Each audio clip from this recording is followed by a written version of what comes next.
Hello, everybody, and welcome to the Tip of the Ice-Burgh podcast, brought to you as always by InsideThePenguins.com, a proud affiliate of the Hockey News. I'm your host, Nick Brlansky, joined as always by Nick Horwat. And what do you want to talk about today, Horwat? Is there something going on in the Penguins universe? Oh, they had a game last night, actually, and it went not so well. We're going to talk for the first time in a long time. We usually don't talk game to game, but there is so much that happened over the weekend. We need to discuss the Pittsburgh Penguins' disastrous road trip in the desert because they did not look good in the third period against the Vegas Golden Knights. They didn't look good really at all against the Arizona Coyotes, and it ended with one of the most embarrassing displays of a delayed penalty that you could imagine in the history of the National Hockey League by two potentially future Hall of Famers. We'll get into all of it in this episode, including Kyle Dubas now being put in a tough spot by the Pittsburgh Penguins with their current performance, and Evgeni Malkin and Erik Karlsson. It's just not working between the two of them. How can you make it work with these two not meshing well 44 games into the season? We got a lot to get into, Horwat, but how you doing this morning? Obviously, it was a late night. It's been a couple late nights. Fortunately, the Penguins only have one more road trip out west. That is the very, very late road trip as they go to Western Canada in a couple of months. But how are we feeling today after sleeping on that absolutely horrible performance last night from the Pittsburgh Penguins in Arizona? Yeah, I slept on it. That doesn't mean things got any better. Nope. That was tough. I mean, you look at both of those games. You look at the third period against Vegas, and then you look at all three against Arizona. Less than ideal, and it just really makes you think that this team is just absolutely throwing away a phenomenal possible MVP season from Sidney Crosby into what can only be described as a roller coaster, because they're doing good things. Like, this isn't a totally terrible season, all things told. I mean, they've had good runs, but at the same time, far too many of these mistakes are adding up, and just the cherry on top, the creme de la creme, the cream of the crop, all of it, with that own goal that just honestly could end up defining the season. I know there's still a little under half the season left to play, but that's going to be hard to rebuild from. They're lucky they have some days off and a bye week coming up to maybe recuperate, maybe rejuvenate, and come back stronger after the All-Star break. But it sounds like a damn near impossible task. And we got a lot to discuss here, but at the same time, if there's any bright spot, I know it was a loss to Vegas, and I know you don't think so. I'm sure you do think so. That was a cool moment for Brendan Brisson in Vegas. Yeah, it's cool that he was able to score his first NHL goal with his former babysitter, Sidney Crosby, on the ice. But at the end of the day, it's not that cool to me, considering how bad it made Evgeni Malkin look. And Evgeni Malkin had a couple of bad third periods. And let's not get it twisted. The entire team performed poorly over the last four periods in Vegas, in Arizona. Like you mentioned, they were outscored 8-2 in those final couple of periods. They come away empty-handed in the desert, come out with 0 points out of a possible 4 after playing a really good 40 minutes. Of course, they were dominating the Vegas Golden Knights in that opening 40, but they had a 2-0 lead. They were playing well. They were playing half decently defensively. Tristan Jarry was looking good. And since then, that second intermission, it has been absolutely downhill into probably the basement. And we talk about some of the lows the Pittsburgh Penguins have had this season. This has to contend with one of their worst losses and one of the lowest lows that they have had on this roller coaster. As you said, this has to be one of the worst losses. I think, in my opinion, this was the worst loss of the season, and it goes toe to toe with some of the worst losses of last season as well. Absolutely. I was just about to bring up last season, because so far it does stick out as the worst loss this season. Nothing else is really striking me at the moment. I'm sure if I gave a couple of seconds to think about it, the Toronto game, 7-0 would come to my head. Yeah. But this one could easily go up with some of those games from last year. That Carolina loss in overtime right before the Christmas break last year. The Edmonton Fire Hextall game. The Chicago Blackhawks last home game of the season. Those three come to mind right away from last year. This year, it's going to turn into this Arizona game, 7-0 Toronto. I can't think of a third one at the moment, but it's going to stack up this specific loss and that specific moment. Even if that own goal doesn't happen, the Penguins probably still lose because they're playing that bad. But I feel like maybe it doesn't get emphasized as much. But it happened, and that's what is going to add so much more weight to it. It now gets put up with those sort of games. It's going to be one we talk about at the end of the season. If this team misses the playoffs, it'll be the first game we go back to, probably. Yeah, a loss in the desert is a loss in the desert. A loss to the Arizona Coyotes is a loss to the Arizona Coyotes. But when you get embarrassed in the way that the Pittsburgh Penguins got embarrassed, in a game that you needed a response, you came out in that third period in Vegas and you crapped your pants. That's what you did. You crapped your pants and you came out with no points to show for it.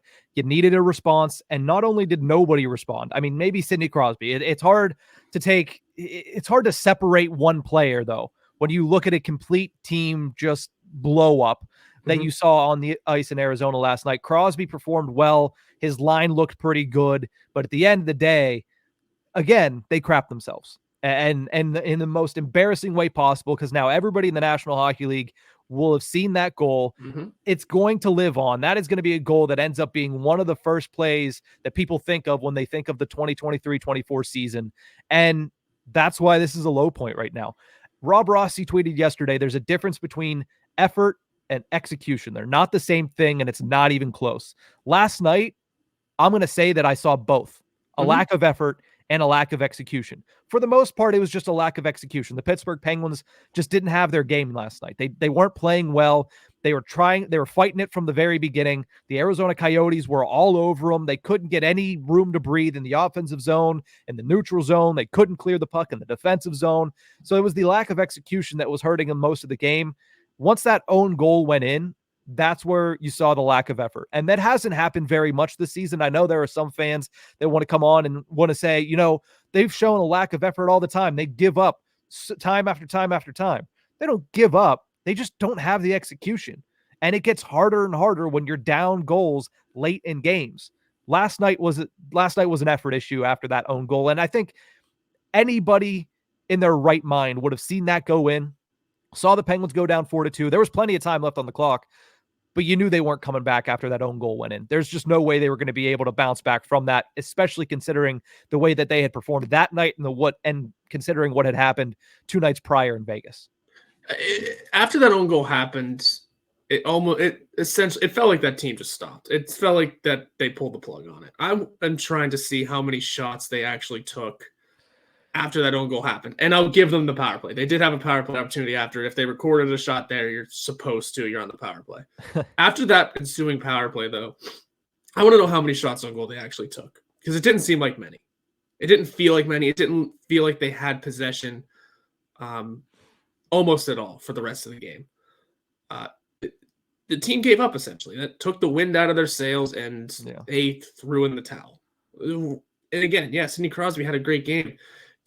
Sidney Crosby, like I said, is putting up another MVP style season. That goal was ridiculous. And had they not, surrendered a tally right after, maybe we're discussing the idea that that goal was a turning point for that game, because it could have been. It very well should have been, because it was something ridiculous that Sidney Crosby did. It extended almost a falsity or a farce of a 9-game point streak for Erik Karlsson. We'll get into that later. Yeah. But just, it wasn't. They immediately gave another goal, and lo and behold, the own goal happens early in the third period, and there goes the downhill slide. That's what I think is worse than the own goal. The own goal is going to get played time and time again.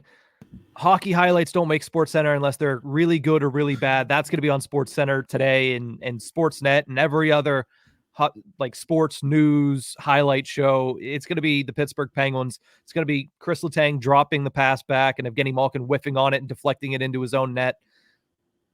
But it's the response after the tying goal that's the one that sticks with me when trying to evaluate what I saw last night. The own goal is the own goal. It is a buildup of really a lot of different things that have come to pass, and it was the explosion point that might change some things going forward, as we'll talk about.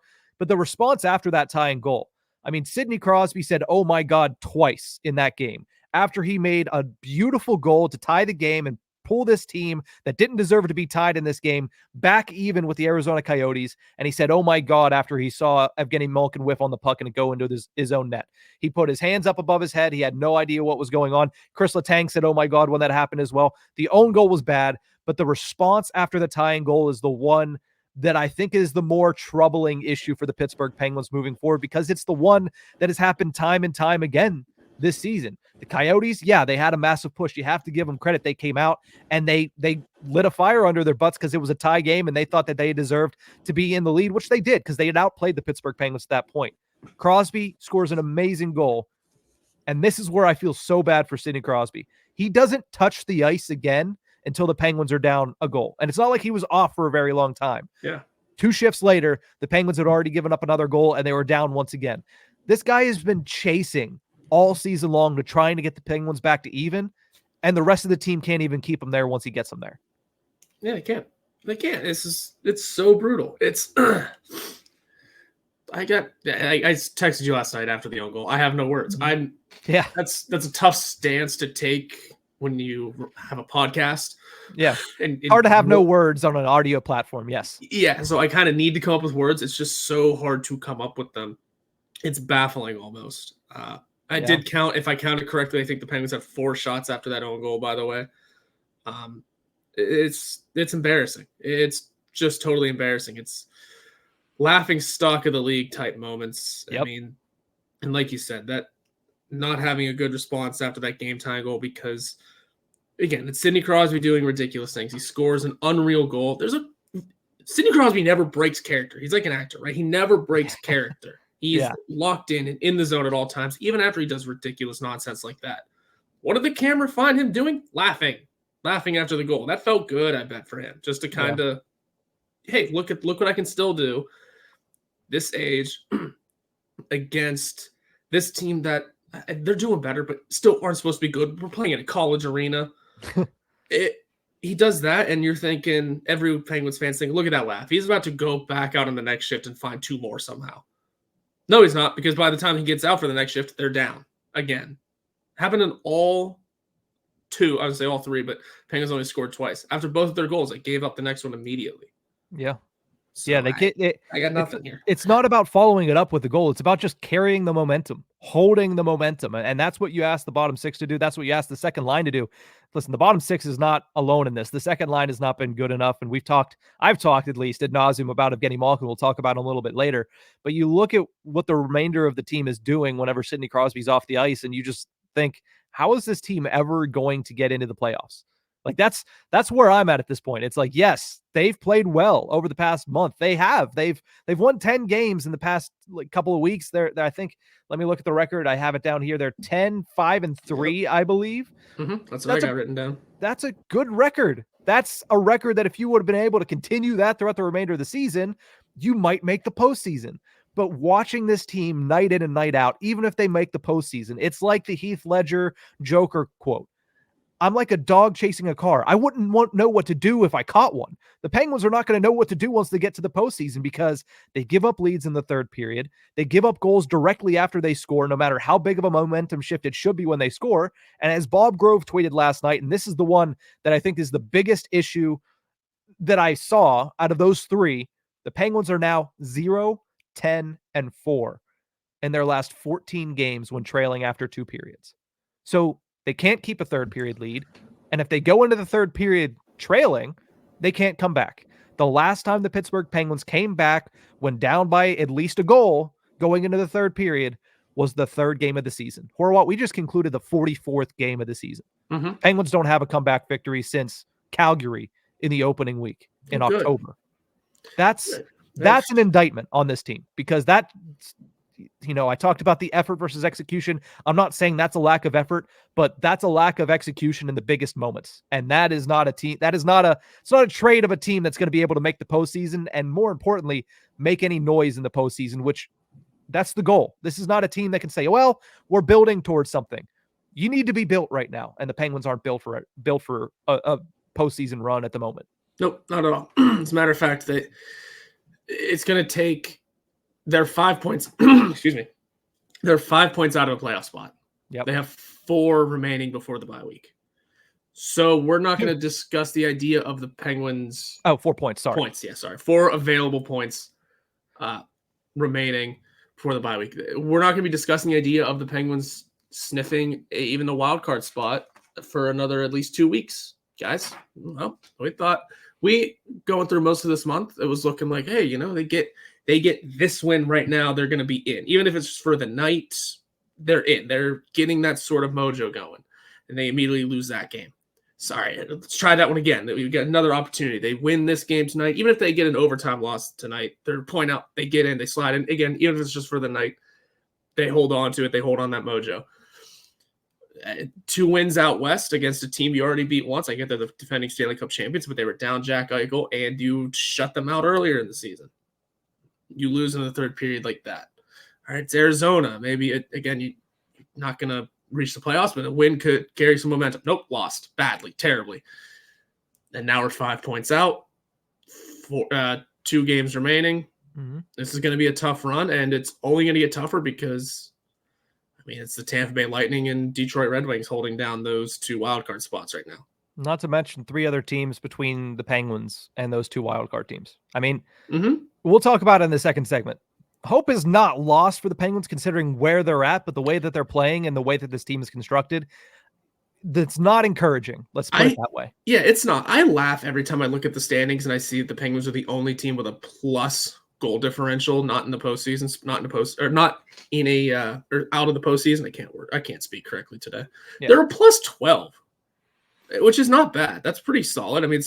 It's also more than multiple teams sitting in a playoff spot. But they're surrounded by a minus 24, minus 20, and minus 36. When they win, they look pretty solid, right? They look pretty good. It feels like they're gaining momentum. But when they lose, it feels like the wheels are falling off. It's tragic every time they lose. Like you said, they're 10-5-3, which isn't a terrible run. But it's, like I said, every one of those losses it comes at the worst possible time, the least opportune time, and it feels like they just didn't put it together. It's a third period loss in Vegas. It's an own goal loss in Arizona. It's tragic. Yeah, it seems like there's times that this team just can't get out of their own way, and it seems like there is an artificial ceiling built of their own performance that is the playoff spot. Now, they did technically sit in a playoff spot by points percentage at one point last week, but I get that people look at points percentage, and I get it actually mattered whenever the season shut down. I'm not looking at points percentage. I'm looking at pure points. Well, that's just me. Here's the thing. Pure points doesn't take into account the games in hand the Pittsburgh Penguins have, but that also, when you look at points percentage, doesn't take into account the fact that the Pittsburgh Penguins still need to win those games in hand. Yeah. And that's the biggest thing. You can look at it either way. By points percentage is probably, in my opinion, what I would look at, because that's on the team's actual performance to this point through the games that they have played. But the thing is with that, you do need to go out there and continue to perform. You do need to go out there and win those games in hand. And if they don't, they're going to be in an even worse position. That's the only reason they have, right now, a half decent standing right now. I know that they're in 7th in the Metropolitan Division. I know that they are, I believe, in 6th place in the wild card rankings right now, but they have games in hand on everybody except for the Washington Capitals in the entire conference. Oh, and the Ottawa Senators, who are so far out of it that they're probably already just wondering who is staying versus who is actually going. But Pittsburgh Penguins, they got a lot to think about, and we'll discuss what Kyle Dubas is going to have to do here coming up after the break, because he is in a very, very tough spot. We'll continue our discussion on the Pittsburgh Penguins after the break.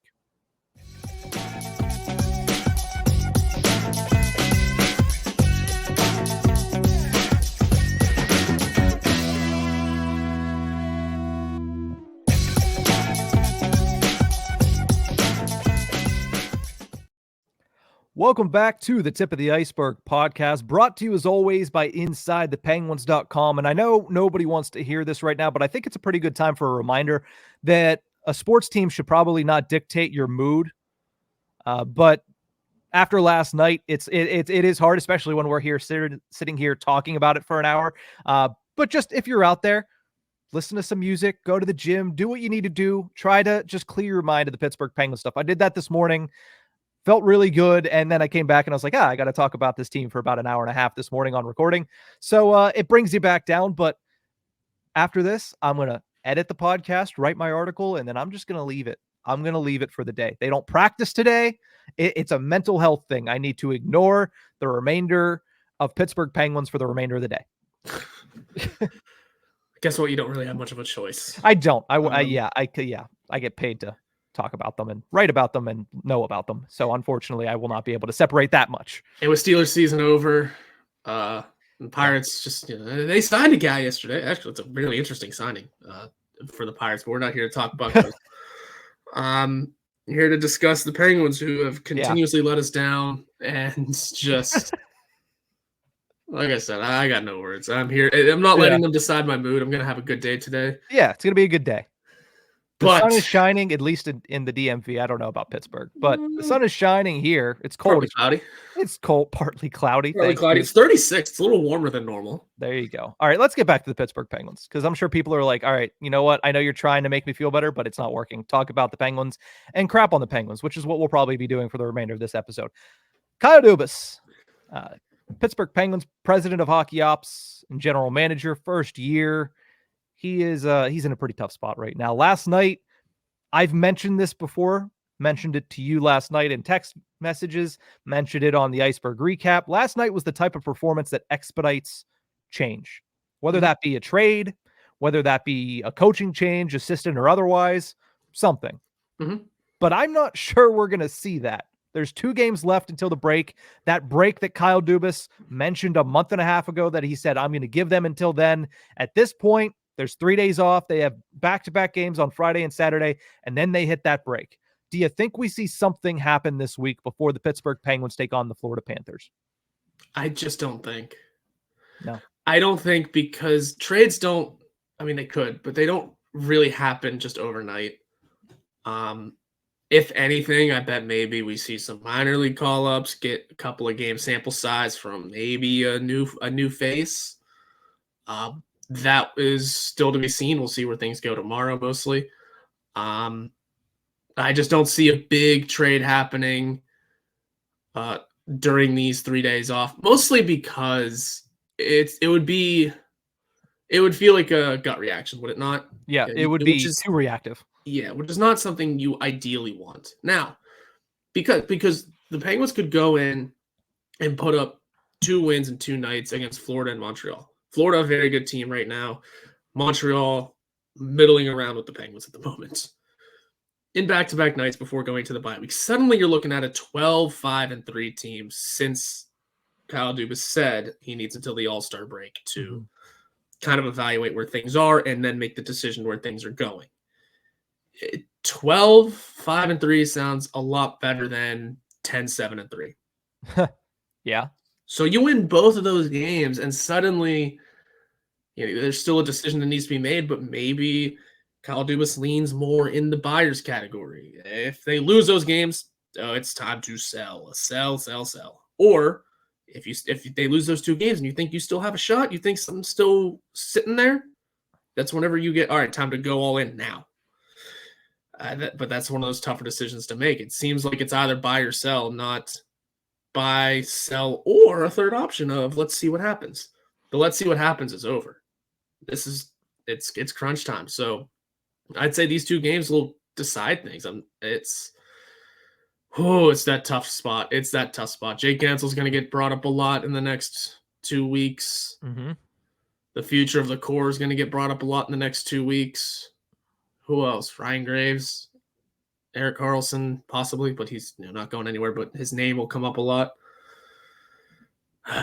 It's going to be get ready to hear Kyle Dubas' name quite a lot in the next 2 weeks. Yeah, from every single website, every single news source, every single sports talk, at least the ones that care about hockey, mainly the Canadian ones. They're all going to talk about the Pittsburgh Penguins. Waiting to hit call on Kyle Dubas' number. He's just been waiting. Or I guess it's Patrick Alvin, but the 3-way call. They're all just sitting there. They're both waiting for Kyle Dubas to say any inkling of Jake Gensel's name. Yeah, I don't expect anything this week. I agree with you. No. But at what point is it too late? Because I understand, for the most part, Kyle Dubas came in here. He overhauled a large portion of this lineup. So you have to give them time to mesh and get on the same page and see what they can actually become. You need to give them substantial time. That time is usually 20 games when you don't have as much change. I can see it advancing to 30, maybe 35 games when you have this much change, but we're 44 games into the season, and the Pittsburgh Penguins have shown you what they are, because they have, fortunately, knock on wood, avoided catastrophic injury. Their goaltender's been healthy. Their top players have all been healthy. Yeah, they've had some injuries to the bottom six, but let's face it right now. Who's injured? John Ludwig, who's a third-pairing defenseman. People love him. I get it, but he's a third-pairing defenseman. Matt Nieto, who is a fourth-line left wing that should only have 7-8 minutes of ice time, whose role has been filled right now by Jansen Harkins, who's doing probably just as good as you would expect from Matt Nieto. And Riley Smith, a player that had 2 goals in 29 games.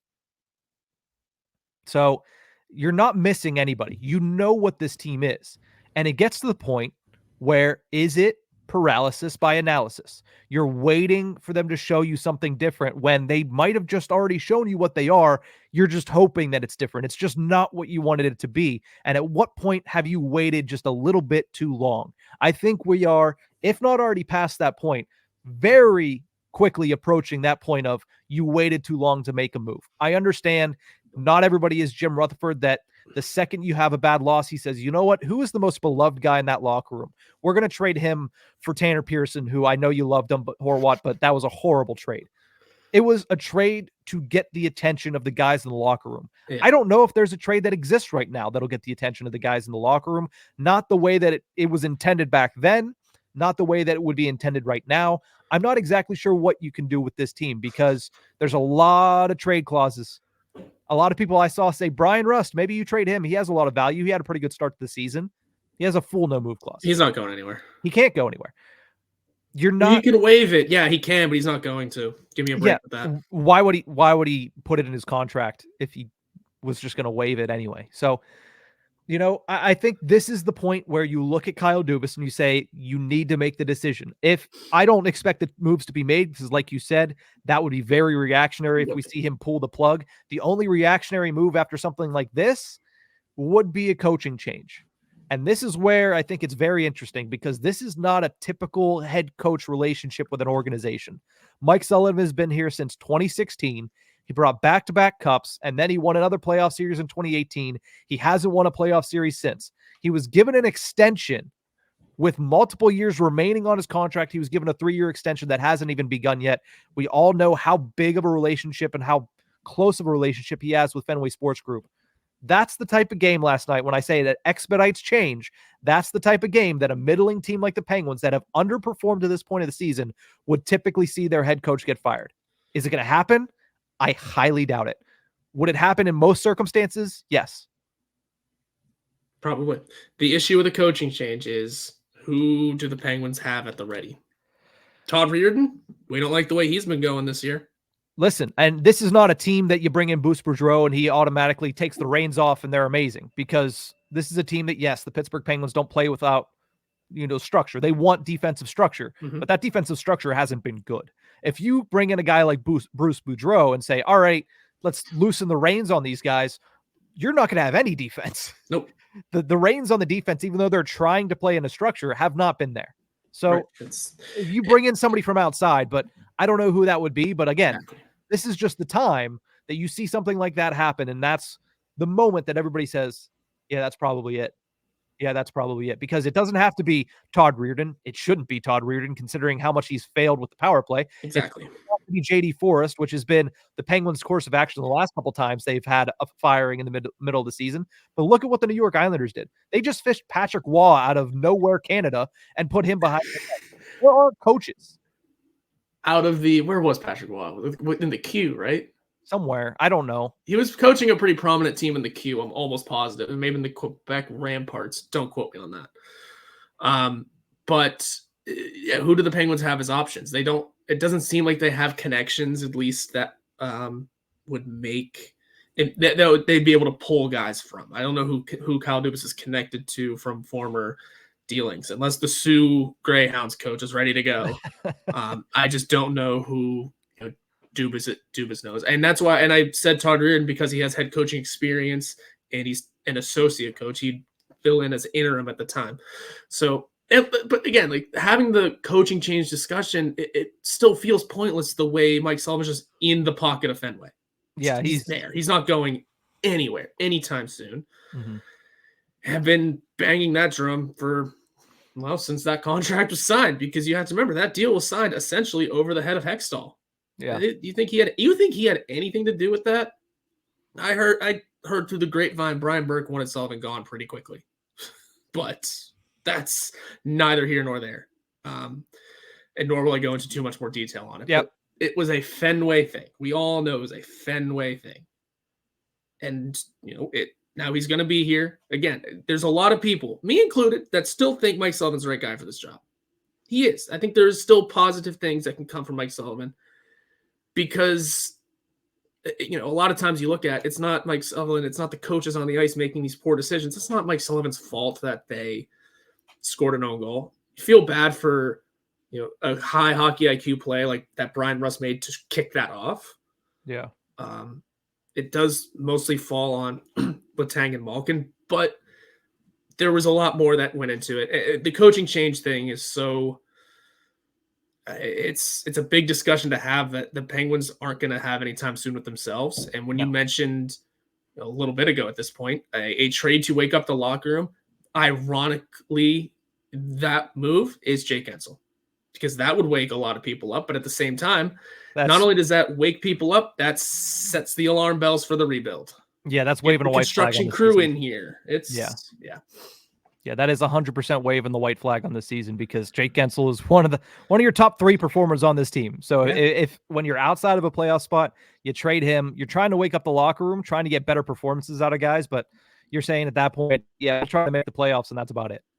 And at this point, I don't know what good that does because I think without some pretty substantial changes, this is not a team that makes the playoffs anyway. Yeah. It doesn't seem like it. No, we talked about it. They played well since they got that vote of confidence, 10-5-3, but they're still in 7th place in the Metropolitan Division. Yeah, they have games in hand on these teams. Yeah, they're just a point or two behind most of these teams, but they're in 7th place in the Metropolitan Division. Let's not get this wrong. That's where they've sat for the majority of this season. They haven't sat in a playoff spot really since December of 2022. Spent the entirety of 2023 chasing a playoff spot, started poorer in this season, have been chasing a playoff spot ever since. They have not sat in a playoff spot in any serious fashion since December of 2022. That's where this team is at right now. This is a team that showed up in a game where you need a response and didn't respond. In fact, they embarrassed themselves in the making of another loss where you got 0 points in the standings. And the thing is, with those games in hand, as we talked about, do you believe this is a team capable of rattling off 4 to 5 wins at any given moment to take advantage of those games in hand and to jump back into not just a playoff spot, but not the very last playoff spot, to not be holding on by a thread? No, I don't. It's such a interesting You're right, because I don't see them really doing that either. But in my mind, I'm kind of sitting here drawing the comparisons of if this Penguins team can just kind of fall backwards into a playoff spot, who else did that? Oh, just like the Steelers did? Well, suddenly we're looking at a lot of comparisons. And I think we've made these comparisons along a lot before. The idea that they both have coaches that many people want fired, named Mike, ironically.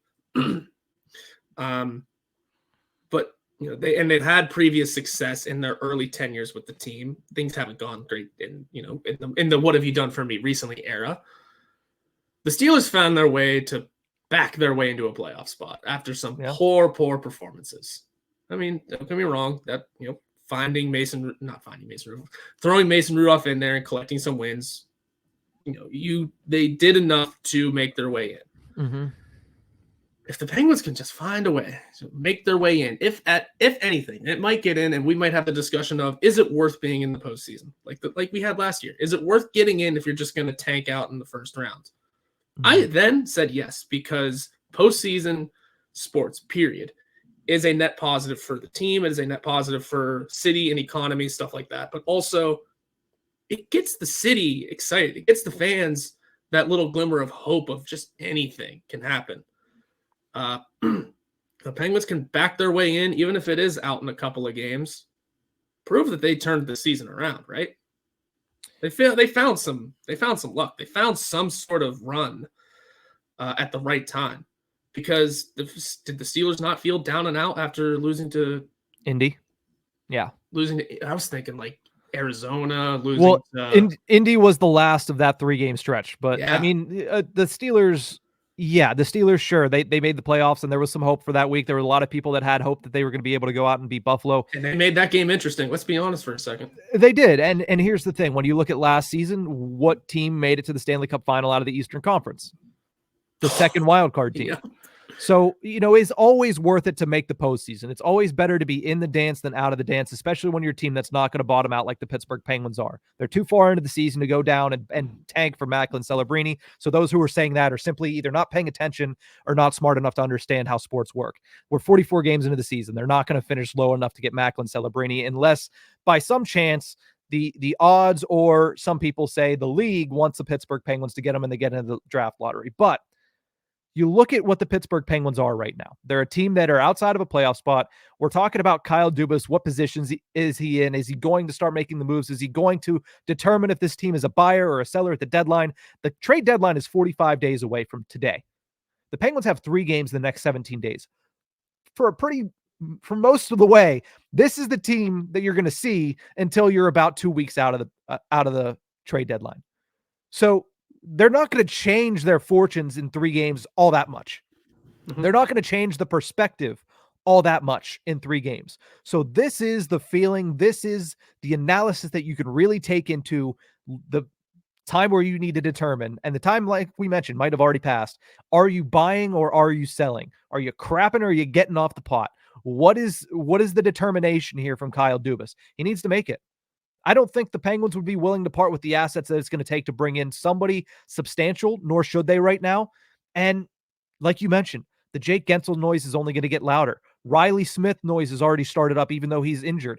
I'm sure Rickard Rakell noise is going to start getting a little bit louder. Alex Nedeljkovic, even though goalies are rarely moved, Alex Nedeljkovic noise is going to get louder. There's a lot of players on this team that could all of a sudden be looking at needing to get, pack their bags and pack everything up and go to a new city, because this team right now does not look good. They've performed poorly for the majority of the past couple of games, for the last 4 periods especially. And they're a team that can't come back in the third period from a deficit, and they're a team that you can't trust with a third period lead. So what do you have when you have all of that? You have a team that, despite sitting in a good position, despite having hope based on their current standing in the standings, a team that I don't know if anybody can trust to go and take advantage of those games in hand and take advantage of where they're currently sitting to get above other teams. And the interesting part is that if it comes down to it and they do have to sell this year, they're going to try for the quick rebuild. They're going to try and come right back next year. Yeah. So you could see a move like you said, Nedeljkovic. I know I've been saying the Penguins need to stay out of the goalie market, but if they're just bottoming out this year and rebuilding you can get a useful asset for next year for a guy like Nedeljkovic. It's going to be fascinating. I think there's still a chance they could be buyers, but slight buyers. I think we said last episode or whatever it was that it's possible they don't make a ton of moves anyway. I mean, Jacob Chychrun legitimately fits exactly what the team is looking for. A young I'm throwing names out there. Yeah, I'm essentially throwing things out that I've written. I want people to go read. Jacob Chychrun fits exactly what this team is looking for in young blue line help that has a year or 2 left. There's a lot of ideas that can be tossed around. If they can still be buyers for sure. They could still go for it. Like we said, 10, 5, and 3 doesn't sound totally terrible. Things just got to go right. They need to win these next 2 and maybe set themselves up for something nice and earn a reward. If anything, Sidney Crosby deserves a reward, but what does that mean? What does that mean? And if not, they got to reload and rejuice for next year. Yeah, the only reward I could see them doing is saying, hey, Jake, and this is highly illegal. You can't do it. I believe it's called tampering. Hey, Jake, let's come to an agreement on a deal. You're not going to sign it right now. We're going to trade you at the deadline for a haul, and you're going to come back and sign this on July 1st. That's tampering. That's not allowed. But that's the only thing that I can think of that they would do to help Sidney Crosby right now, is say, hey, we're going to trade him because this team is not it. We're going to get a bunch of assets to help this team next year, and then we're going to bring him back in the offseason. That's the only thing I can think of, because you mentioned Jacob Chychrun, and that goes exactly to what I said. This team does not have the assets, nor are they willing to part with the assets to go get a guy like Jacob Chychrun. They're just not. And if they do, interesting because that's a complete departure from what they've been planning on doing and what they have been doing over the last year, but at least under Kyle Dubas the last 6-7 months. But I don't see them making that move, and I don't see them making a move that is commensurate to that. I see them making, if anything, like you mentioned, like a Kevin Adams last year. He went out and got Jordan Greenway for, I believe, like a 3rd round pick or a 4th round pick or a prospect. That's probably the only thing they're going to do if they're buying, and that is if they're buying, and that's a huge if. So what does Kyle Dubas do? He's in a tough spot right now. He has 3 days off for the Pittsburgh Penguins. He's going to have 2 practices, or they're going to have 2 practices that he's going to get to sit up on his perch and watch. And then he has 2 more games before a long, long layoff where he's going to be working very tirelessly to try to figure out the answer to what is hurting the Pittsburgh Penguins right now. And it's not an easy answer to come upon. There are multiple issues with this team. And despite some pretty good play, like we keep saying it, they've played well over the past month. There have been times where they've played extremely well over the past month and a half, but they still sit in the same position. So it doesn't change anything. You can sit here and say, well, 10-5-3, that's not a bad record points percentage-wise. That's where they need to be, but they haven't moved anywhere. They're just as mediocre as everybody else in the Eastern Conference. Just a step below, though, and that's the problem. There's 16 teams surrounding them. Sorry, 15 teams surrounding them in the East. They have to account for them as well. Do you think those teams are just gonna? That's it. They're done scoring. They're done recording standings points. Nope. They have to. That's why you got to win those games in hand. That's why you have to beat those teams when they come up in the schedule, like Florida coming up. I know Florida's way ahead, but you get what I'm saying. Mm-hmm. And that's why you have to win the must wins, which is turning into all of them. Yep. Yeah.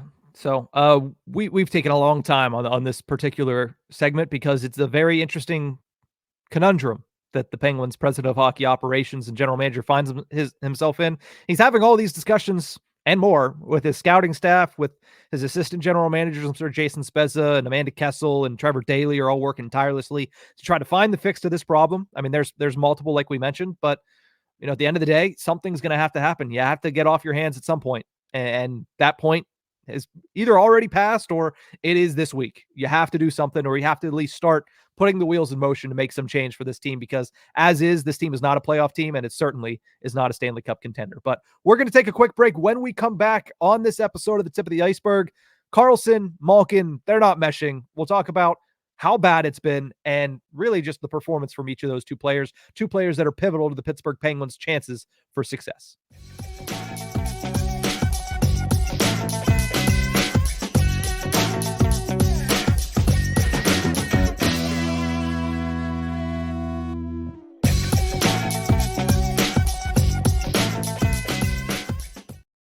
Welcome back to the Tip of the Iceberg podcast, brought to you as always by InsideThePenguins.com. Evgeni Malkin, Erik Karlsson, thought to be 2 future Hall of Famers. They are 2 future Hall of Famers, but something just isn't clicking with them. 44 games into their tenure, their first season together, and it just doesn't seem to mesh with 71 and 65. Seems like there's no chemistry between the two, and that is not a good thing whenever those two are the 2 primary quarterbacks on your power play.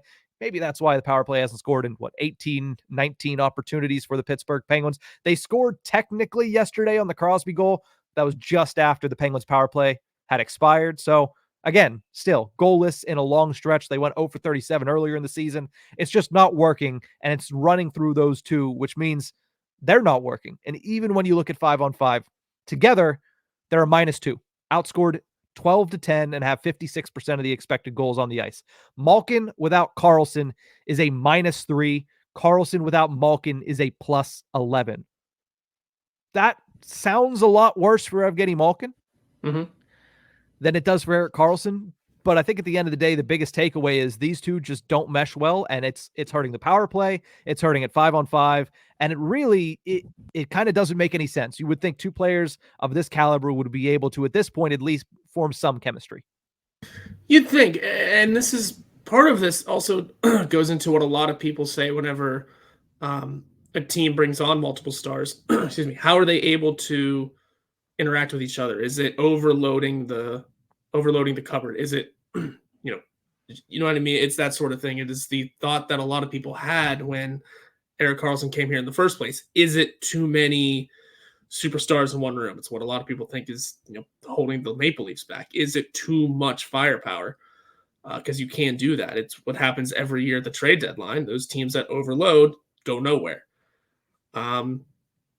It just seems to be happening with these two. Those theories, those thoughts are coming to life for Erik Karlsson, and Evgeni Malkin. And those numbers don't sound great. I mean, they are two future Hall of Famers, and you figure, yeah, it might be a slow start, but they're two very talented individuals that can figure it out. But yet, they just haven't. It's straight up, no other way of putting it. I don't know the solution to work. I've already said I think it might legitimately be time for the Penguins to look at demoting Malkin somehow, some way. Power play is a good option immediately. That's the only option. I know, because they don't have anyone who could take second line center role. And here's the thing. Sorry. I was going to say, and here's the thing. Even if you keep him at the second line center, that's not the only option to, quote, demote the guy. Yeah, you can continue to have him as your second line center on paper, but it comes to the deployment. Do you have him on the ice less? Do you have his line on the ice less? But here's the problem with that. This team isn't built to, all right, let's elevate the third line and fourth line's minutes to make sure that Malkin's not on the ice as much, lessen his responsibility, let him focus more on shift to shift and less on the big picture. I think that's a good thing, and I think that's a good course of action to make Evgeni Malkin focus more on his shift to shift, what's happening in the moment, than worrying about what happened the game before, or worrying about what happened the day before, or worrying about the scoreboard in general. Let him just focus on this shift, go out there and score a goal. That's what you want for Evgeni Malkin. But the problem is this third line and this fourth line, they don't deserve more minutes. They don't. Like, the third line scored a goal last night, but they shot it off of 8 different players before it got into the net. Like, that Lars Eller, nice. He got his 8th goal of the season. That should not have gone in the net, and that was a lucky goal and a lucky bounce. And yeah, you need those sometimes. But to demote Evgeni Malkin, you just don't have the talent on the roster. Now, that is a problem for Kyle Dubas. That is a problem caused by Ron Hextall for the most part. But at the end of the day, the only course of action that you have is to remove one of them from the power play and hope that kickstarts that unit. And I've mentioned it multiple times this week. It has to be Evgeni Malkin, because you look at the way that Erik Karlsson has performed, and you look at the way that Erik Karlsson can perform. I think he is your quarterback. He's the guy that you need up there. Evgeni Malkin has been the core and the heart of this power play for so long. He just doesn't look like the player that he had been in his entire career. He's not that player anymore. And on the power play, those two together at the top, it is just a disaster waiting to happen. And we're seeing it. This power play is 30th in the league. Has it dipped because they missed a couple of opportunities last night? Don't know exactly, because they entered against Arizona, 30th in the league. Man, we thought they were onto something whenever they scored to pick the 31st now. Way to go, guys. Okay. 31st. Behind or ahead of only the Chicago Blackhawks, who in reality that percentage is not far behind, actually. The Penguins are 19 for 143 with a 13.29. The Blackhawks are 18 for 148 with a 12.16. They're not far behind. This Penguins team is not far behind whatsoever. Oh, is that also that's even funnier. The Blackhawks have also played 3 more games than the Penguins. Let's just chalk it up. The Penguins have the worst power play in the NHL right now. Yes. If you want to take the games played into effect as well, that is awful. And at this point, it's a lost cause. They've shuffled the personnel almost all season. They haven't given Kris Letang that go on the first group, but I'll digress on that for now. It's a lost cause. It's a lost cause. Evgeni Malkin is going to have to be on it because he has the offensive talent. We know he still does. It's just not clicking. Here we go. I got nothing to say again. I'm out of it. I'm out of it. Yeah, it's been a couple rough nights for Evgeni Malkin in a row. And here's the thing. It's been a rough year for him. I talked about it on my To Go yesterday. He's on pace for 22 power play points. There's only one other time he hasn't scored 30 in his career. So it's not a good. It's bad. I mean, Evgeni Malkin, you look at what he's done on the power play. It's not just turning the puck over, but it's passing up opportunities. It's missing the net when he tries to shoot the puck. And when he tries to pass the puck, if it's not that 5-foot pass to Erik Karlsson that they do back and forth 8 different times, he tries to fire it through 3 or 4 different defenders, and it usually gets picked off and sent down the zone. And then you have to do the breakout all over again. And the Pittsburgh Penguins, once they have to break the puck out, you might as well just fast forward until the end of the power play because their breakout is horrible, and that's on Todd Reardon. It's not a problem that is caused by Evgeni Malkin alone, but the quickest way to fix it would be to take one of those two off the ice. And Malkin, with the way that he's performed this season in its entirety, and not to mention with, as we talked about, the fact that these two in particular, Malkin and Karlsson, are not meshing. Meanwhile, Karlsson and Crosby have been great together.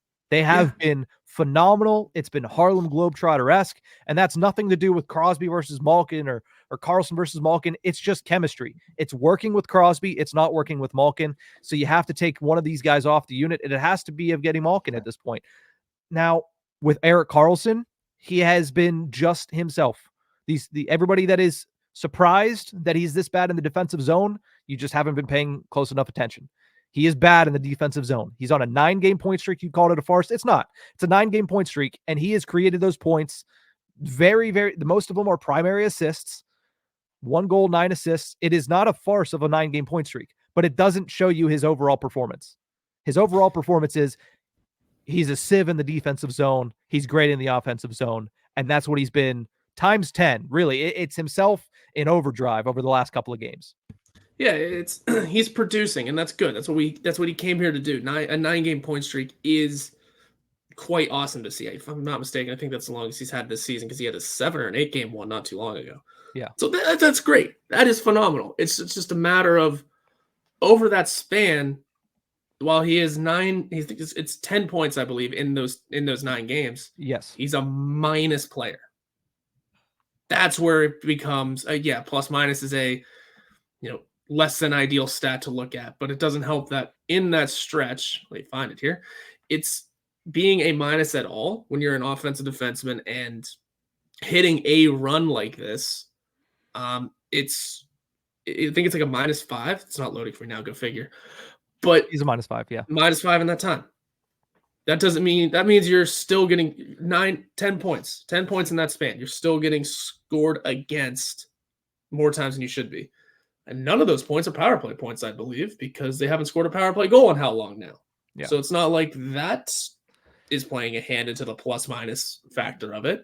There's two, the plus-minus factor. I was going to say there are two empty net goals that he factored in on with assists against Carolina and then the game before that, which I can't, the Vancouver Canucks game. But, he's just, the defensive game has bottomed out for him. And it's the worst possible time because Ryan Graves was starting to catch his footing a little bit. And now you're on an island back there. You saw it last night against the Arizona Coyotes. He was on an island on that 5th goal. He wasn't able to make the play, and now he looks bad because Erik Karlsson jumped up in the play unnecessarily, pushing to try to get the Pittsburgh Penguins back in the game. Yes, but you still have to be smart. And Erik Karlsson, he made a rough play there, and he's made a couple of rough defensive plays pretty much every single shift that he's been out there over the last week or so. So I don't know. This is a team right now that is in a very, very bad way. We keep saying the record, 10-5-3. Looks good on paper. You watch the games and you think, man, this is not a team that deserves to make a playoffs right now. And at the end of the day, they still have 38 games left in the season. They have enough to do it, but there's the end is not here already, but the time to make change is past. Because if you don't make it now, you're not going to get in. You can't lose ground because you've already shown that even when you perform at a 600 level, you're not making up ground. You're still in 7th place in the Metro. You're still in 6th place in the wild card rankings. This team and this conference is giving them every possible chance to get their act together. Devils have been injured all season long. The Hurricanes have had a goalie issue and haven't performed up to their standard. The Toronto Maple Leafs have been bad at points. The Detroit Red Wings have been bad at points. The Tampa Bay Lightning are gettable this season. And yet the Pittsburgh Penguins haven't taken advantage. This conference has given you an opportunity. Penguins just haven't taken it. They have time to take it still, but that time is quickly running out. Yep. You're like, well, I've been out of words for 54 minutes. I don't have any left. No, you're good. The conference is giving you the opportunity. The Lightning were out of a playoff spot not too long ago. The Red Wings are in, but again, or are they expected to stick there? The Maple Leafs could very easily fall out of a playoff spot. And somehow the Flyers are up there. Yeah. Somehow the Flyers are up there. So anything can truly happen because I think they're still expected to bottom out and fall out of the playoff contention. There's still ample opportunity for the Penguins to make the run, TM. But it's about to turn into the collapse, trademark. Yeah. Yeah. I mean, it's a bad weekend. Bad weekend in the desert. They come back east to take on Florida and Montreal, two teams that have given them fits. We'll see what they're able to do on Friday and Saturday. We have plenty to talk about as this week continues. Penguins have 2 practices between now and then. We'll see if there's any changes that are made in the lineup. We'll see if there's any changes made to the coaching staff. That I highly doubt. And we'll see if there's any trades. Again, something that I would doubt happens, but I'm sure there are some irons in the fire up at UPMC Lemieux Sports Complex as we're talking right now, honestly. But that's going to do it for this episode of The Tip of the Iceberg. Thank you guys so much for tuning in. Remember, you can follow us and find us on YouTube at Inside the Penguins or anywhere you get your podcast from by simply searching Tip of the Iceberg. We will see you guys next time. Hopefully, I mean, they won't have played a game, so hopefully we have a little bit more positive news to talk about. Maybe an injured player comes back. Maybe we get Johnny Ludwig back for the Pittsburgh Penguins game against the Florida Panthers. That one would be nice, little revenge spot for the right-handed defenseman. But that's it for this episode. We'll see you guys next time.